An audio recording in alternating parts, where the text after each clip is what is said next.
Welcome to People Who Inspire. I'm your host, Mary Drelizak. My guest today graduated from Southmoreland High School just last year. But instead of moving on to college or a career, he was moving into Children's Hospital in Pittsburgh, holding on to his life and awaiting a heart transplant. He is 19-year-old Matt Huff, and he was born with a rare congenital heart defect. His journey will inspire you. Thanks so much, Matt, for being with us today. Thank you. Tell us about the heart condition that you were born with. I was born with hypoplastic left heart syndrome. It's a congenital heart defect. It's where the left side of the heart wasn't fully developed, and the blood doesn't pump through the veins in the lungs correctly. The veins are 3 times smaller than a regular person's heart, Wow. and it's about 5 to 10 times harder to pump blood through too. Wow, So, very good. And by the time you were 5 years old, you had already had 3 heart surgeries. yes. Wow. Yeah, they were called the Norwood procedures. Wow. And just 5 months ago, I had a new heart. I had my heart transplant. That's awesome. Yeah. Congratulations. Thank you, thank you. That's amazing. That's amazing. This has been a journey for you from the time you were little and after you had those surgeries when you were just even before 5, till the time you were in high school. Mm-hmm. Tell yeah. me about those years. What was it like for you with this condition, and what was happening? I think it was around when I was like maybe almost 10. They started to tell me like what was wrong with my heart and all that. But when I found out, I accepted it like anything else. Like, it's part of me, so you can't get rid of it. So I accepted it, and I tried to be as normal as any other kid. I still played like football, hung out with my friends, went swimming, still went to school. I went to preschool and started kindergarten through all the years at the same time. Wow, So. very good. So you were able to do normal activities? To an extent, yeah. Okay. But just in between that, I had regular doctor visits and all that stuff. Very good. Okay. And then you were 17 years old. Yeah. When your heart was going into failure. Tell me about that. Well, it was about before my transplant, 3 or 4 years, I started to get these chest pains, and the doctors and me did all kinds of tests and stuff, but they couldn't find anything wrong with me. So then one time, my one doctor said, well, there's a medicine, it's for heart failure, but I wasn't in heart failure that we thought of. So we tried it, and the next day, as soon as the medicine was in me, the chest pains went away. And it was about, I was in there for a week and a half, and then it was the day before I was going home, he came in, and he told me I was going into heart failure. That was not last May, the May before, and he told me that. Wow. What does it feel like when a doctor is telling you, you're 17 years old, that you're going into heart failure? I had a lot of emotions going through my mind. Right. I didn't look at him at all. I just put my head down. I really wanted to cry and stuff, but I couldn't think. I was scared, sad, just all kinds of emotions going through my mind. But it was difficult, but then I accepted it like my heart condition. I'm like, it's just part of life. I knew it would come one day, just not this soon. That's right. Okay. And you ended up spending then 42 days at Children's Hospital. Yes. This August that was just here, I went in August 2nd, and I didn't get out till September 29th. Oh gosh, what was that like? It was very difficult and happy and all kinds of emotions. Mm-hmm. When I went in August 2nd, I didn't want to stay, but I told my doctors, I said, you know what, if this is what it's going to have to be, I'll stay. So I tried to make the best of it and stuff, but I mean, if anyone stayed in the hospital, they wouldn't want to stay like that. There was three times that I packed up and almost left. I did it. The 2 times the doctors and family talked me out of it, but the last time no one talked me out of it. I had everything ready. I was going to leave that Friday, and then I went to bed that Wednesday night, everything ready and stuff. But Thursday morning, I got a surprising phone call around 6:30 in the morning.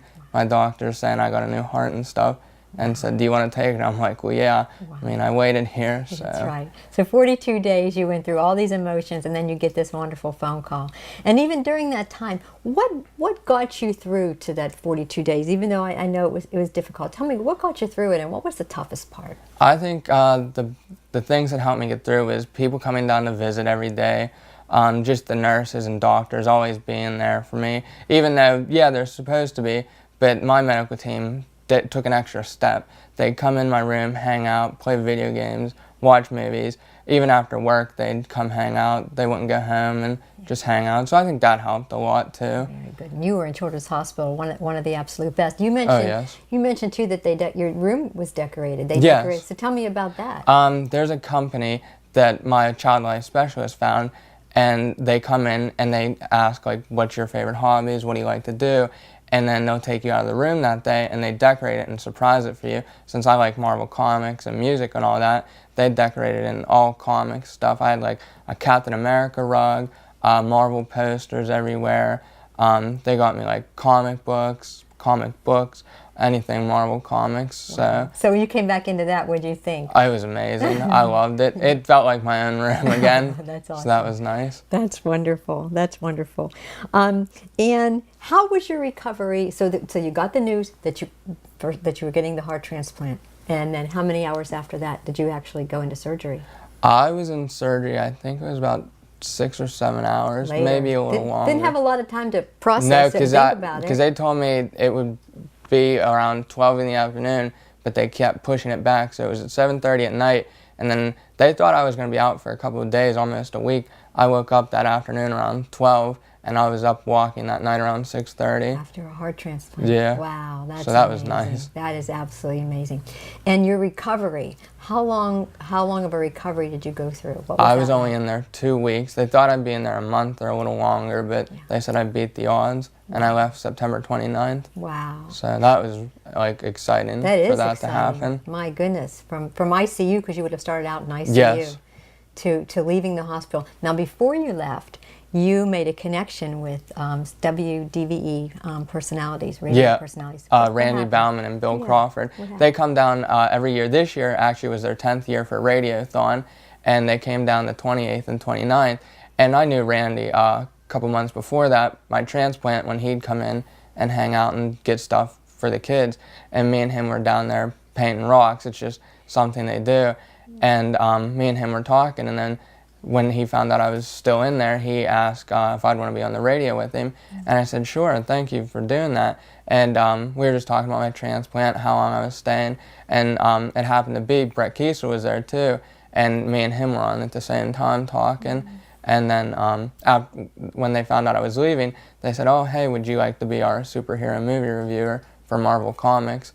And I said, sure. And every time a Marvel movie comes out, I'll do a review for them. They'll invite me down to the station and hang out. Wow, that's wonderful. And you're also doing some special events. What are some other things you're doing with them? Bill Crawford hosts the Jameson's Army thing in April, so he invited me to come speak with him. So I'm going to be doing that. And then it was last Friday, Brett Kiesel did his Shear the Beard thing, and Randy invited me to hang out and help with that. And I met the Steelers and all that, so that was really nice.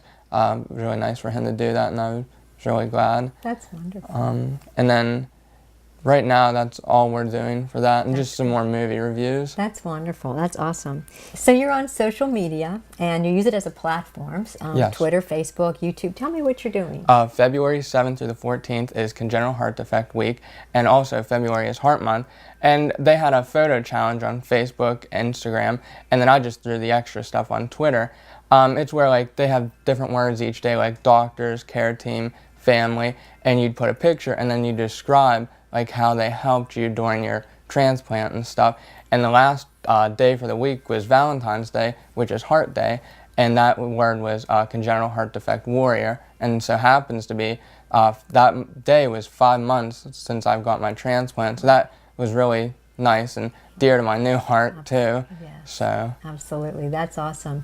And YouTube, you have a YouTube channel yes, too. it's called Hanging with Huffy at Children's. It was just something for me to do while I was down at the hospital, get my mind off stuff.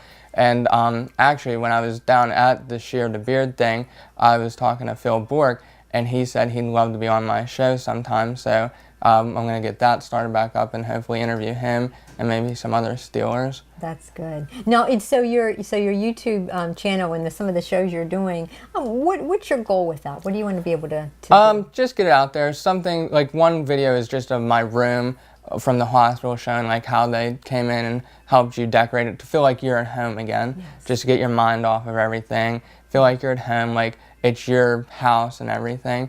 And then one of the videos is just of me about talking about the condition I had and giving an update when I was in the hospital.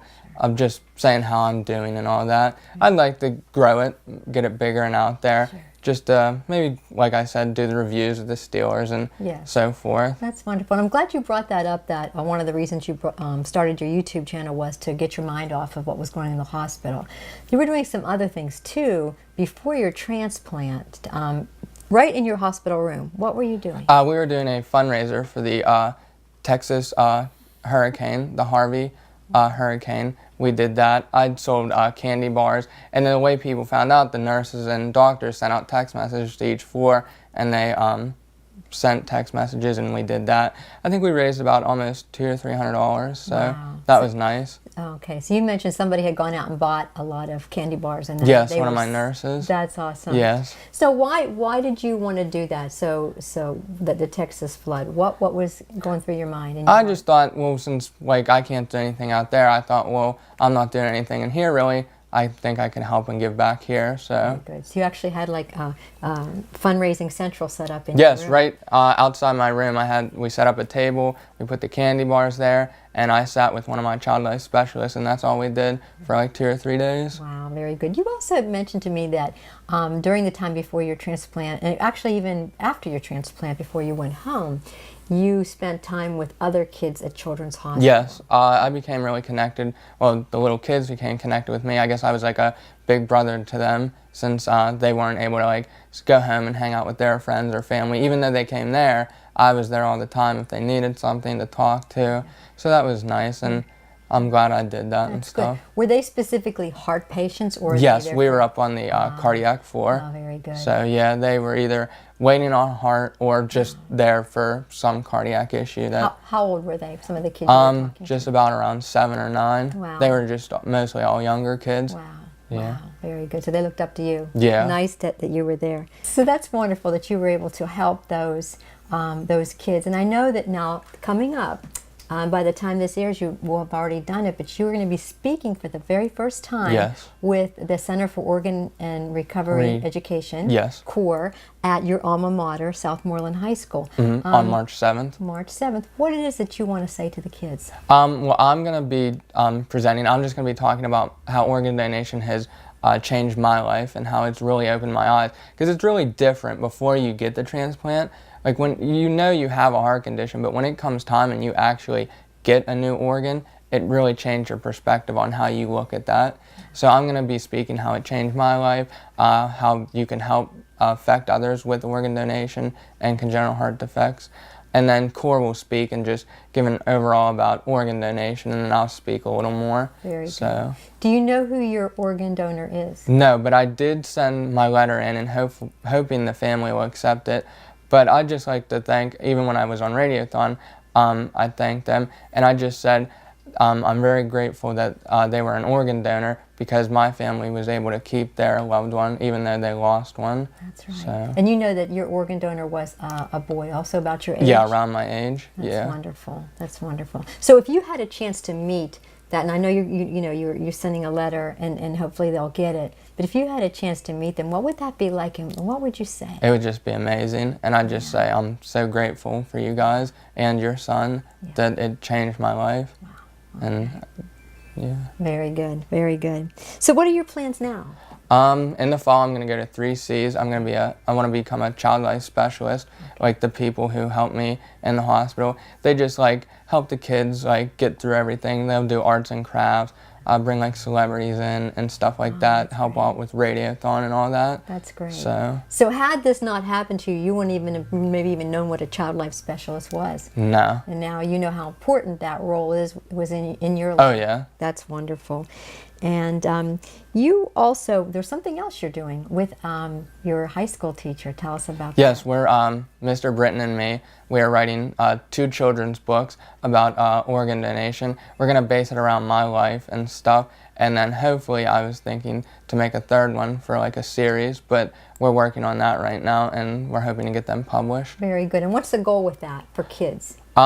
Just to tell them about organ donation, because even though like they're little, they don't read books and stuff, so I thought it would be a good thing to help them get through it while they stay in the hospital, to show them like if that's what they ever needed, it'll help explain it to them better. And it's good for families too, so. Very good. That's wonderful. Well, you know, Matt, I think you have more in common with the Marvel comic book superheroes than you realize. You know, you are fighting for awareness of CHD, congenital heart defect disease, and also education on organ donation. So in the process, you're saving lives. So thank you for all that you're doing. You are a superhero, that's for sure. Thanks so much. No, thank you. Thanks so much for being with us. Thank you. Matt was given the gift of life twice, once by his mother and the second time by his heart donor. His second chance gave him a very special purpose. His story really teaches us that we get second chances in life sometimes and we must make the best of them. Whatever you're going through, no matter how difficult it is, even when you want to give up, don't. Hold on to hope, know that it's going to get better, and know that like Matt, you're going to be stronger because of it. Thanks so much for being with us.